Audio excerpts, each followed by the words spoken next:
so many occasions, dininay ng gobyerno ng China na gagawin nilang military base to. Hindi lang tinayuan ng naglalakihang gusali at mahabang runway, ginawa na rin tila military base ng China ang Mischief Reef sa West Philippine Sea. Nakita po yan ng GMA Integrated News na kasama sa eroplano ng BFAR na nagsasagawa ng maritime patrol pero pinaputukan ng flare ng China. Sa Maritime Patrol ng Philippine Coast Guard at Bureau of Fisheries and Aquatic Resources o BFAR sa Ayungin Shoal, halos walang nagbabantay na puwersa ng China sa BRP Sierra Madre. Singkalma ng dagat ang sitwasyon doon.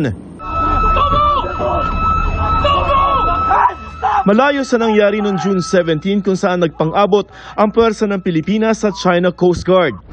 Pero sa hilagang kanlurang bahagi nito sa Pag-asa Island na sakop ng munisipalidad ng Palawan, namumutik-tik ang mga Chinese Maritime Militia vessel sa bungad ng isla. May mga magkakadikit pa at halos wala ng alisan. Ilang minuto lamang ang layo mula sa Pag-asa ang Subi Reef o tinatawag nating Samora Reef. 1988 nang simulang okupahan ito ng China. Malayo pa lamang tanaw na malalaking pasilidad doon. Tila papalapit kami sa isang syudad. May mahaba rin itong runway.